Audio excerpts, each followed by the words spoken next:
5. Let's take another look at tonight's winning numbers. Remember, there are multiple ways to win. We'll see you back here Monday night. Live from Augusta, we're watching News 1226 at 11. Good evening, I'm Hallie Turner. With the first alert in effect for tomorrow, we have already seen the first batch of storms roll in, and now we're taking a look at a time lapse of those storms rolling in earlier this evening. Over our Beach Island camera, Mikkel, how bad could this be tomorrow? Well, Hallie, the threat is actually higher for tomorrow. We did see about 2 to 3 severe thunderstorm warnings so far this evening, and the severe threat for this evening pretty much is done. But tomorrow, could see a few more warnings, definitely, and you're looking at some storms here that we saw all the way from Beach Island. This is a look at storms up there north of Clarks Hill Lake. So a very clear shot of that from our Beach Island camera this evening, and you can see with some very active storms out there. Mikkel, this just in, we're working to get details after dispatch says a car hit a power pole near Regency Mall. We're live across the street from the pole near Deansbridge Road. Our photographer there says the vehicle to your left on your screen is the one that hit the pole. Now you can see it's kind of blurry out there. She's trying to work through all of that, but there are emergency crews there. So far we have not seen any power outages, and we will keep you updated if we learn any more information. Now the South Carolina Highway Patrol is investigating after a person died in a single vehicle crash this morning in Orangeburg County. The agency says the driver of a 2021 Toyota Camry went right off the side of the Highway 301 and hit a utility pole. They died at the scene of this crash. And meanwhile, in North Augusta, the Aiken County Coroner's Office says one male is dead after a traffic-related accident.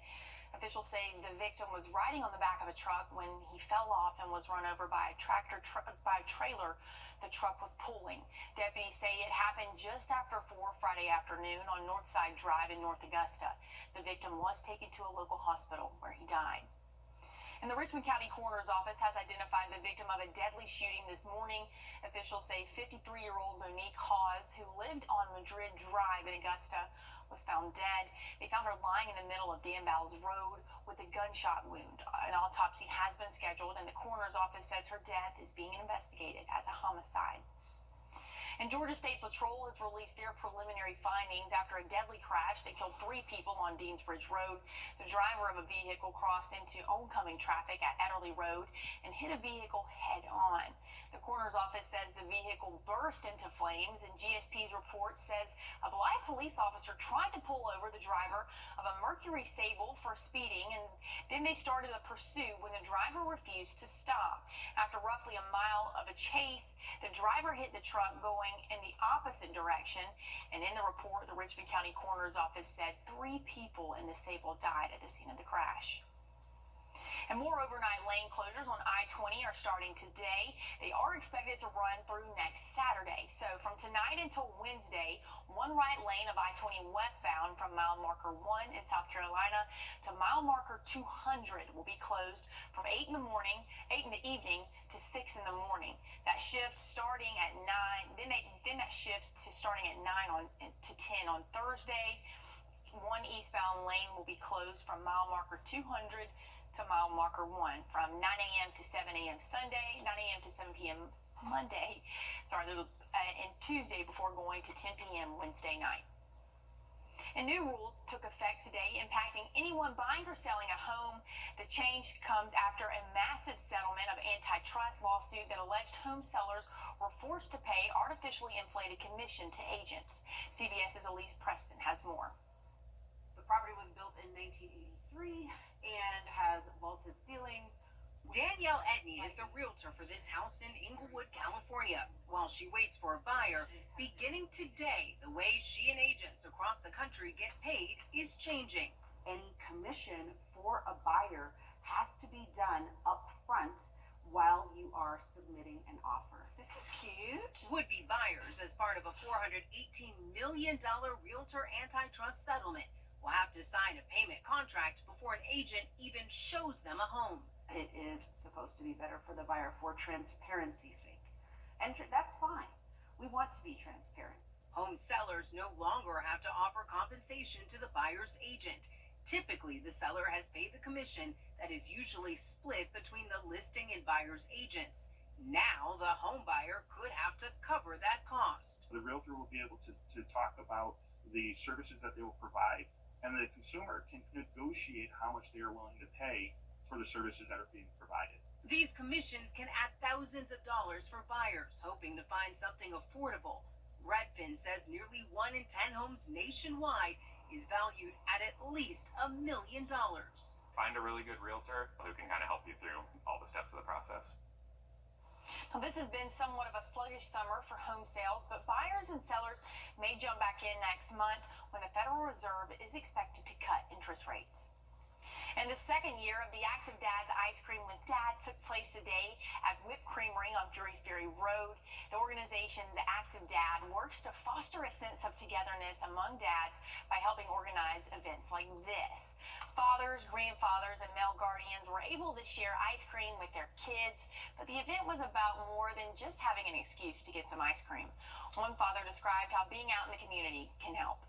As a father myself, sometimes we don't get enough recognition, or even there for enough alone time with our kids, because we're always working and doing our best. But Houses of Access gives a little recognition to dads, as well as interacting with other fathers and their children. So it's kind of like a set on mommy day and set daddy day.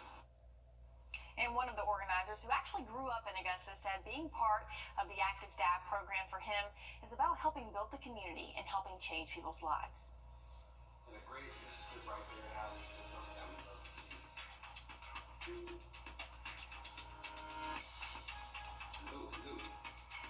We do have the Sunday service forecast, and I was saying that is a great initiative that we just watched at the Whip Creamery. So shout out to all those fathers coming out today and just spending time with their kids. But we are tracking storms, not so much for the first half of our Sunday, though. We'll talk about that coming up after a short break.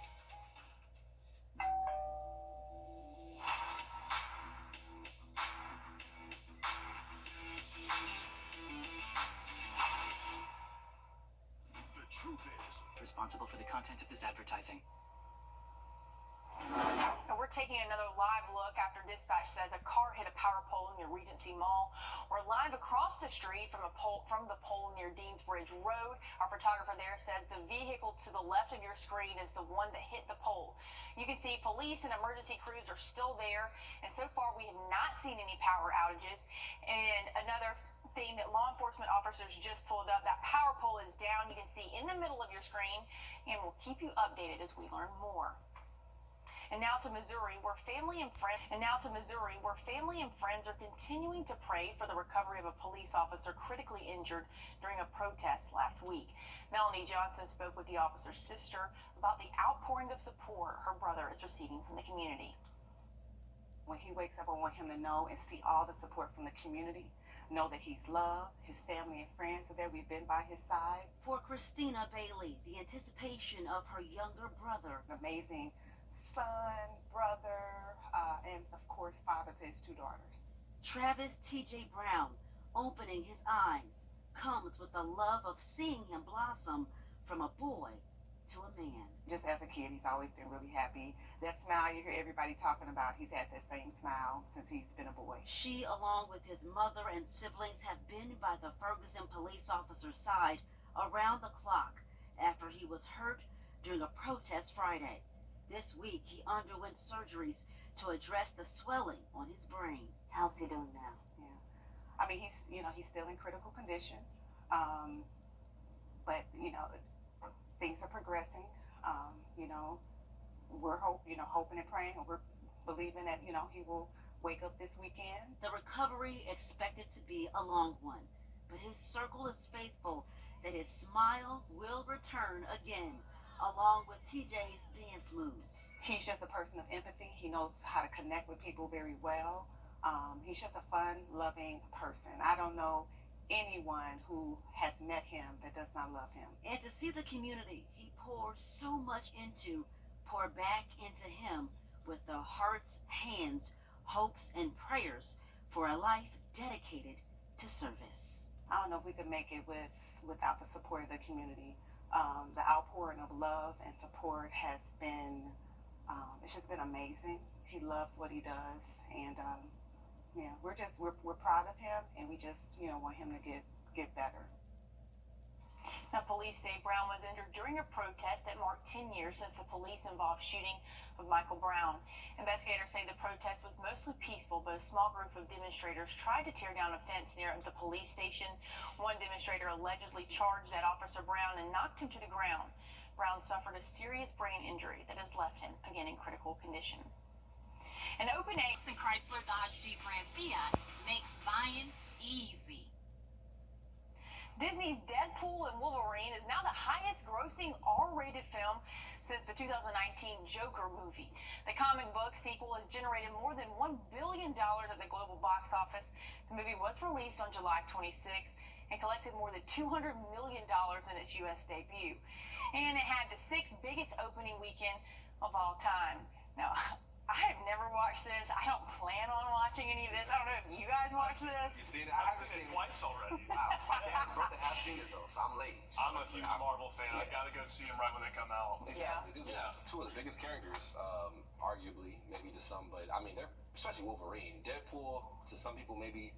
I mean, I feel like he's a well-known character. He's carrying right now, that's for sure. He's carrying the MCU. We'll take it. If you guys could see my face, I'm just like, yeah, it's not something I'm gonna watch. Yeah. So, like, good for you guys. He's a comical superhero. So It just feels good to go back to the movies and see something new and refreshing. I don't know. Deadpool is just something that's always going to get a good laugh out of. Exactly. It's different. You should go see it, Hallie. Probably not, but okay. Okay. That's you. No, as far as looking at the radar, though, we are tracking just a few leftover showers for tonight. Some downpours out there as well.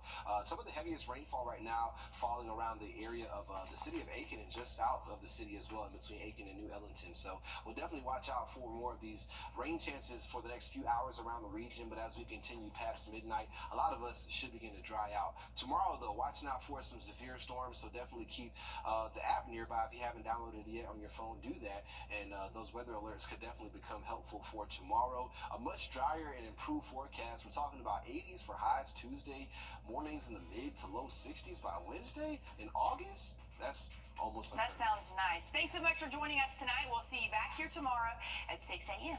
See you then.